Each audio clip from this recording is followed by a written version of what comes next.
So welcome to I dream. నేను మీ అనుష కుమలి. వాళ్ళ మన గెస్ట్ ప్రముఖ surgical oncologist doctor Mohan Vamsi garu. వారితో ఇవాళ చాలా ఇంపార్టెంట్ విషయం డిస్కస్ చేయబోతున్నామండి. ఎందుకంటే మనం ఒకప్పుడు ఇంట్లో చేసుకుని ఫుడ్కే ప్రాముఖ్యతనిచ్చేవాళ్ళం. బట్ ఇప్పుడు బయట తినే వాళ్ళ సంఖ్య పెరిగింది, జంక్ ఫుడ్ తింటున్నాము, ఒక పక్క క్యాన్సర్ డేంజర్ బెల్స్ మోగిస్తోంది. సో ఈ సిచ్యువేషన్లో బయట మనం తింటున్న ఏ ఫుడ్ ఎంతవరకు సేఫ్ అన్నది ఒకసారి డాక్టర్ గారి మాటల్లో విందాం. నమస్తే సార్. నమస్తే అండి సార్, రీసెంట్గా మనం న్యూస్ చూసాము. కర్ణాటక లాంటి రాష్ట్రాల్లో, చాలా రాష్ట్రాల్లో ఫుడ్ శాంపుల్స్ తీసుకుని పానీపూరి కావచ్చు, పీచ్ మిఠాయి కావచ్చు, ఇంకా సమ్ షవర్మా లాంటి kind of foods, Manchuria including ఏవైతే కలర్స్ వేసి అమ్ముతున్నారో అండ్ కెమికల్స్ వాడుతున్నారో సార్, అవన్నీ క్యాన్సర్ కారకాలు అని ఒక సర్వేలో చెప్పారు. 100% సార్, అందులో ఎటువంటి అనుమానం లేదండి. అసలు ఇప్పుడు తీసుకునే ఫుడ్ ఐటమ్స్ అన్నీ కూడా మీరు చెప్పిన ప్రతి ఐటమ్ కూడా క్యాన్సర్ కారకమేనండి. Sir, starting with cotton candy, peach మిఠాయి. చిన్నప్పుడు మన ఇద్దరం కూడా తిన్నాం. అవును, మీరు తిన్నారు లేదు తెలియదు, సిటీలో మేము విలేజెస్లో మేము తిన్నాం.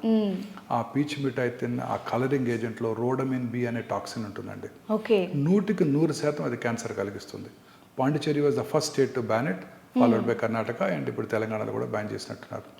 అన్ని రకాల కలరింగ్ ఏజెంట్స్ కూడా క్యాన్సర్ కారకాలండి. దేంట్లో అయినా వాడండి. అన్ని రకాల చైనీస్ డిషెస్లో వాడే ఈ మంచూరియా, ఆ చిల్లీ చికెన్, ఆ కలర్ఫుల్ చికెన్స్ ఉంటుంటాయి బయట రోడ్డు మీద పెట్టి చూపిస్తుంటారు, అన్నీ కూడా క్యాన్సర్ కారకాలండి. 100% వీటన్నిటిని కూడా మనం పూర్తిగా బ్యాన్ చేయాలండి. మీరు చూసారు మన మధ్య మన దేశంలో తయారయ్యే మసాలాలని సింగపూర్లో కూడా బ్యాన్ చేశారు. కారణం ఏంటంటే అందులో దాన్ని ప్రాసెస్ చేసేటప్పుడు అందులో వాడే కెమికల్స్ క్యాన్సర్ కారకాలు. అలాగే అదంతా ఎందుకండి, మనం రోజు తినే మైదా లేకుండా మీరు ఏమైనా తింటారా? మీ పిల్లలు మీరు ఏమైనా తింటారా? మీరు తినే ప్రతి స్వీటు, ప్రతి రుమాలి రోటీ, ప్రతి బిస్కెట్ లో కూడా ఖచ్చితంగా మైదానే ఉంటుంది. అన్నిట్లో మైదా ఉంటుంది. మీరు తినే malpuri, gulab jamun, any sweet you name it, jalebi, anything, any Indian sweet is made with this white powder, refined powder, maida. ఆ మైదాని వైటనింగ్ చేసేటప్పుడు అనేక రకాలైన కెమికల్స్ వాడటం జరుగుతుంది. దానివల్ల అది ఖచ్చితంగా క్యాన్సర్ కారకం. మైదా ఇది క్యాన్సర్ కారకం. మైదా రోటీస్, మైదా స్వీట్స్, ఎవ్రీథింగ్. మీరు తినే కేక్స్, వాటిలో ఉండే సాచురేటెడ్ ఫ్యాట్స్ ఒబేసిటీ కలిగిస్తాయి, అన్ని రకాల క్యాన్సర్ని కలిగిస్తాయి. సో ప్రతి ఐటమ్ అండి, మనం తీసుకునే ప్రతి ఐటెంలో కూడా మన పిల్లలు తినే ప్రతి పొటాటో చిప్స్ దగ్గర నుంచి అన్ని రకాల ఐటమ్స్లో కూడా ఈ రీయూజ్డ్ ఆయిల్స్ వాడటం, ఈ కెమికల్స్ వాడటం, ఈ మైదా వాడటం. మైదా లేని ఐటమ్ లేదండి. చీపెస్ట్ ఫుడ్ ఐటమ్ మైదా. సో మీరు ఏ హోటల్కి వెళ్ళినా మైదాతోనే రోటీ చేసి పెడతారు. వీట్ రోటీతోనో లేకపోతే బాజిరా పౌడర్తోనో రోటీ చేయరు, మైదాతోనే చేస్తారు. టేస్టీగా కూడా ఉంటాయి. మైదాతో చేస్తే చోలే భటూరా, చాలా మంది నాకు సుందర్ పిచాయ్ కూడా చెప్తున్నారు ఆయన favourite food item chole bhatura. ఆ భటూరాలో ఉండేది ఏముందండి? మైదానే, అన్ని మైదానే. ఇవన్నీ కూడా క్యాన్సర్ కారకాలండి. రోజు మీరు చూస్తుంటారు మిర్చి బజ్జీలు చాలా బాగుంటాయి, హ్యాపీగా తింటారు. పకోడీలు, పునుగులు తింటుంటారా పిల్లలు? మీరు ఏముందండి ఎలా చేస్తారు? పొద్దున్నే అక్కడ బాండీ పెడతాడు, ఆ బాండీలో ఆయిల్ పోస్తాడు. అది ఏ రకమైన ఆయిల్ కూడా మనకు తెలియదు. దాన్నే రోజంతా వాడుతూనే ఉంటారు. వాటిలో వచ్చే కెమికల్స్ రీయూజ్డ్ ఆయిల్స్, వీటిలో వచ్చే కెమికల్స్. ఆ జిలేబీ దాంట్లోనే వేస్తారు, గులాబ్ జామున్ కూడా దాంట్లోనే చేస్తారేమో. సో ఇవన్నీ కూడాను అత్యంత పాయిజనస్ సబ్స్టెన్సెస్. ఈ హై టెంపరేచర్ హీట్లో చేసే ఈ బిస్కెట్స్ అన్నీ కూడా మైదాతోనే తయారు చేస్తారు. అవన్నీ కూడా పాయిజనస్ సబ్స్టెన్సెస్. మైదాతో చేసే ప్రతి ఐటెంని కూడా మనం పూర్తిగా బ్యాన్ చేసేయగలగాలండి. ఇండియాలో అదే మోస్ట్ పాపులర్. అలాగే నెయ్యికి సబ్స్టిట్యూట్గా వాడే డాల్డా, వనస్పతి, అన్నీ కూడా క్యాన్సర్ కారకాలే. అన్నీ కూడా క్యాన్సర్ కారకాలే. అన్ని రకాల పదార్థాలు మనం బయట తీసుకునే ప్రతి ఫుడ్ ఐటమ్ చాలా విగరస్గా చేస్తున్నారు ఫుడ్ సేఫ్టీ ఆఫీసర్స్ రైట్స్. ప్రతి టౌన్లోను, ప్రతి తెలంగాణలో, ప్రతి విలేజ్లోను, ప్రతి మన హైదరాబాద్ సిటీలో అయితే ప్రతి ఏరియాలో కూడా రైట్ చేశారు.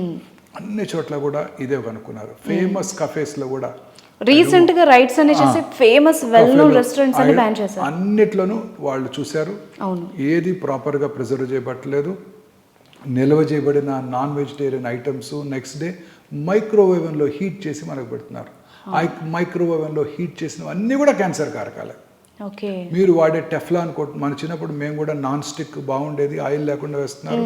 ఆయిల్ లేకుండా దోశ తింటున్నాము, మనకు ఆయిల్ తగ్గిపోతుంది. నాన్ స్టిక్, ఆ టెఫ్లాన్ కోటింగ్ నుంచే కెమికల్ సబ్స్టెన్సెస్ దోశలోకి వెళ్ళి మన పొట్టులోకి వెళ్ళి అనేక రకాలైన క్యాన్సర్కు దారితీస్తున్నాయి. ఆ టెఫ్లాన్ కోటింగ్లో వేసే దోశలో వేసేటప్పుడు వచ్చే ఫ్యూమ్స్ మన తల్లిగారికి కూడా హాని కలిగించాయి. సో ఇవన్నీ కూడా నాన్ స్టిక్ ప్యాన్స్ అన్నీ కూడా మైక్రోవేవ్ ఓవెను, ఆ ప్లాస్టిక్లో ఫుడ్ క్యారీ చేయటం, ప్లాస్టిక్ వాటర్ బాటిల్స్లో మైక్రో ప్లాస్టిక్స్ ఉంటే నిన్ననే ఒక స్టడీ బయటకు వచ్చేసింది. ప్లాస్టిక్ వాడి ఆ ప్లాస్టిక్ దాంట్లో స్టోర్ చేసే వాటర్లో కానివ్వండి, మెడిసిన్స్లో కానివ్వండి, ఇతరత్ర ఫుడ్ ఐటమ్స్ కానివ్వండి, ఏం స్టోర్ చేసినా ఆ మైక్రో ప్లాస్టిక్స్ వాటిల్లో ఉంటేనే నిన్ననే ఒక స్టడీ చెప్పారు. సో ఈ రకరకాలుగా plastic usage, reused oils, colours, మీరు ప్రతి బయట మీరు స్విగ్గీలోనో జొమాటోలో ఏ ఫుడ్ ఆర్డర్ చేసినా అవన్నీ కూడా వాళ్ళు మైక్రోవేవ్లో వేడి చేస్తారు, ప్లాస్టిక్ కంటైనర్లోనే మనకు పంపించడం జరుగుతుంది. ఆ హీటెడ్ ఫుడ్ ప్లాస్టిక్ కంటైనర్లోకి వస్తాయి, ఆ మైక్రో ప్లాస్టిక్స్ ఫుడ్ ఐటెంలోకి వస్తాయి, వాటిని మన పిల్లలకి ఇంజెస్ట్ చేస్తున్నారు, వాళ్ళందరికీ కూడా క్యాన్సర్ వచ్చే అవకాశాలు పెరిగిపోతున్నాయి. క్యాన్సర్ ఇన్సిడెన్స్ ర్యాపిడ్గా పెరగడానికి ఇదే కారణం. ఓకే, 2002లో నేను బసవతారకం క్యాన్సర్ హాస్పిటల్ డైరెక్ట్గా జాయిన్ అయినప్పుడు ఒక్క ప్రైవేట్ క్యాన్సర్ హాస్పిటల్, 45 మంది క్యాన్సర్ హాస్పిటల్స్ ఉండేవారు, క్యాన్సర్ పేషెంట్స్ ఉండేవారు. ఇవాళ 20 ఏళ్ల తర్వాత 45 క్యాన్సర్ హాస్పిటల్స్ ఉన్నాయి 2 తెలుగు రాష్ట్రాల్లో, ఒక్క చోట కూడా బెడ్ ఖాళీ లేదు. లక్షల్లో పెరిగిపోతున్నారు క్యాన్సర్ ఇన్సిడెంట్స్. దీనికి కారణం ఈ food life style changes, food items. ఇవే కాకుండా మనం వాడే ఫెర్టిలైజర్స్, ఈ ఫుడ్ తయారు చేయడానికి మనం వాడే పెస్టిసైడ్స్, ఆ ఫుడ్ని మ్యాంగోస్ని, ఫ్రూట్స్ని కలరింగ్ ఏజెంట్స్ చేసి వాటిని రైప్గా చూపించడం, ఈవెన్ సపోటాలు కూడా చేస్తున్నారంట.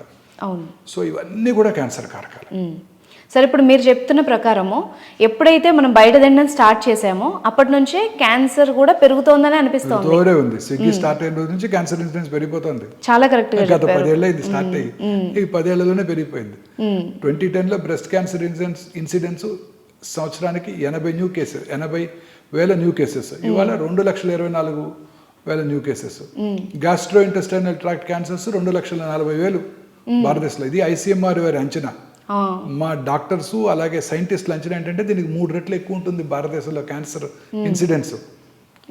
మన పాపులేషనే ఉంది చైనాలో కూడా, 145 మంది, 144 వాళ్ళది.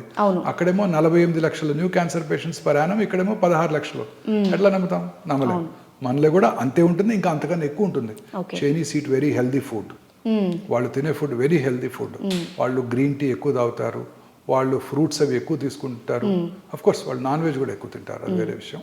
అంటే వాళ్ళ ఫుడ్ లో అడల్ట్రేషన్ చాలా తక్కువ కదా సార్, బయట దేశాలతో పోలిస్తే. స్ట్రిక్ట్ స్ట్రింజెంట్ రూల్స్, అడల్ట్రేషన్ తక్కువ ఉంటుంది వాళ్ళకు, చాలా తక్కువ. వాళ్ళకన్నా మన క్యాన్సర్ ఇన్సిడెన్స్ ఎక్కువగా ఉంటుంది. సేమ్ పాపులేషన్ మంది కూడా. అవును. సో డెఫినెట్లీ క్యాన్సర్ ర్యాపిడ్గా పెరగడానికి ముఖ్య కారణం మనం కన్జ్యూమ్ చేసే ఫుడ్, రకరకాల ఫుడ్ ఐటమ్స్, ముఖ్యంగా అవుట్ సైడ్ తినే ఫుడ్. సో అలాగే రకరకాల ఫుడ్ ఐటమ్స్. మన ఇండియన్ ఇది స్వీట్స్ అన్ని కూడా వైట్ మైదాతో తయారు చేస్తారు. తర్వాత వైట్ రైస్, ఈ వైట్ రైస్ వల్ల కూడా కార్బోహైడ్రేట్ కంటెంట్ ఎక్కువ అవుతుంటుంది. ఆ రైస్లో ఉండే మోస్ట్ ఇంపార్టెంట్ న్యూట్రియంట్స్ అన్ని కూడా తీసివేయబడుతున్నాయి. సో అది తప్పనిసరిగా దంపుడు బియ్యము, హ్యాండ్ పౌండ్ రైస్ కానివ్వండి, బ్రౌన్ రైస్ కానివ్వండి, ఇవి పార్బాయిల్డ్ రైస్ కానివ్వండి తీసుకున్నట్టయితే డెఫినెట్గా ఈ ఒబేసిటీ వచ్చే అవకాశాలు తగ్గిపోతాయి. సో వైట్ రైస్, వైట్ మైదా, వైట్ షుగర్. షుగర్ కన్సంప్షన్ కూడా తగ్గించాలి. భారతదేశంలో షుగర్ కన్సంప్షన్ చాలా ఎక్కువ, నార్త్ ఇండియాలో, సౌత్ ఇండియాలో కూడా. ఈ షుగర్ కన్సంప్షన్ తగ్గించాల్సి ఉంటుంది. కార్బోహైడ్రేట్స్ కూడా మితంగా తీసుకోవాలి, సమపాలలో అన్ని తీసుకోవాలి. ప్రిఫరబుల్లీ ఈ షుగర్ ఐటమ్స్ మనం ఫ్రూట్స్ నుంచి ఎక్కువగా తీసుకోవాలి. Instead of taking from white sugar. White sugar బదులు బ్రౌన్ షుగర్ అంటాం, ఆ షుగర్ని వాడటం. ఈవెన్ డేట్స్ లాంటివి కూడా యూస్ చేసుకోవచ్చు. అన్ని రకాల ఫ్రూట్స్, డేట్స్, అన్ని ఫిగ్స్, కిస్మిస్, అన్ని రకాల డ్రై ఫ్రూట్స్ లో కూడా we get plenty of carbohydrate in dry fruits along with fibre and protein and essential fatty acids. So white sugar, white rice, white maida, ఈ 3 కూడా మనం పూర్తిగా తగ్గించేయాల్సి ఉంటుందండి. తగ్గించినట్టయితే ముఖ్యంగా సౌత్ ఇండియాలో వైట్ రైస్ ఎక్కువ తింటున్నాం. అవును సార్. దాన్ని పూర్తిగా మనం దీంతో రిప్లేస్ చేయాల్సి ఉంటుంది. సార్, ఒకటి ఇప్పుడు ఏవి తినకూడదో చెప్పారు కదా, ఏవి తింటే, ఎలా తింటే బెస్ట్? కొంచెం at least prevention is better than cure కదా. వెరీ కరెక్ట్ అండి. మనం తీసుకునే ఫుడ్ ఐటమ్స్ ముఖ్యంగా ఈ ఫ్రూట్స్, ఫుడ్లో lot of essential nutrients, antioxidants, carrots, beetroots వాటిలో కూడా యాంటీ ఆక్సిడెంట్స్ ఎక్కువ ఉంటాయి. ఫ్రూట్స్, వెజిటబుల్స్ బాగా ఎక్కువగా తీసుకోవాలి. Okay. Preferably organic. Fruits, vegetables ఎక్కువగా తీసుకోవాలి రెగ్యులర్గా. ఆ తర్వాత ఈ కార్బోహైడ్రేట్ కంటెంట్ని బాగా తగ్గించాలి. అంటే మిగతా సమంగా 50% from carbohydrates, 30% from protein and 20% fat content ఉండాలి మన ఫుడ్ ఐటమ్స్లో. Fatty content especially saturated foods ఎక్కువగా ఉండేవి, processed foods, processed meat, processed foods అన్నీ కూడా ఇప్పుడు రోజు మీకు దొరికేవన్నీ అవే కదా. అవును సార్. పిల్లలు మీరు తినేవన్నీ అవే ప్రాసెస్డ్ ఫుడ్స్, అన్ని ప్రిజర్వేటివ్స్ వేసి నిల్వ ఉంచిన ఫుడ్స్. ఆ ప్రాసెస్డ్ ఫుడ్స్ అన్నీ కూడా పూర్తిగా తగ్గించేసి రెడ్ మీట్ కన్సంప్షన్ కూడా బాగా తగ్గించి మీట్ తినాలనుకునే వాళ్ళు ప్రిఫరబుల్లీ ఫిష్, సీ ఫిష్ ఎక్కువగా తీసుకుంటూ, వీటిలో omega-3 ఫ్యాటీ యాసిడ్స్ ఎక్కువ ఉంటాయి. సో వాటిలో ఉండే న్యూట్రియంట్స్ క్యాన్సర్ని రాకుండా చేస్తాయి. సీ ఫిష్ ఎక్కువగా తీసుకుంటూ, తర్వాత దూరాలు వాటికి దూరంగా ఉంటూ, ఆ ఫ్రూట్స్లో కూడా అన్ని ఫ్రూట్స్ కూడా మనకి సీజనల్ ఫ్రూట్స్ అన్నీ కూడా మనకి వెరీ యూస్ఫుల్. బెర్రీసే కానక్కర్లేదు, అన్ని fruits. Berries are supposed to be the best. They contain lots of antioxidants, lots of nutrients. అన్ని రకాలు మన రోజు దొరికే సీజనల్ రేక్కాయలు, జాంకాయలు, అన్ని రకాలు మన ఇంట్లో కివీ ఫ్రూట్, డ్రాగన్ ఫ్రూట్ తినక్కర్లేదు. మనకు దొరికే మన ఫ్రూట్స్ తీసుకుంటే, బత్తాకాయలు, ఆరెంజెస్ అన్నీ తీసుకున్న, ఆరెంజ్ కాయలు అవి తీసుకున్నట్టయితే యాంపుల్ డైట్ మనకి ఎసెన్షియల్ న్యూట్రియంట్స్ వస్తాయి. మన క్యాన్సర్ రాకుండా చేసుకోవడానికి కూడా అవకాశం ఉంటుంది.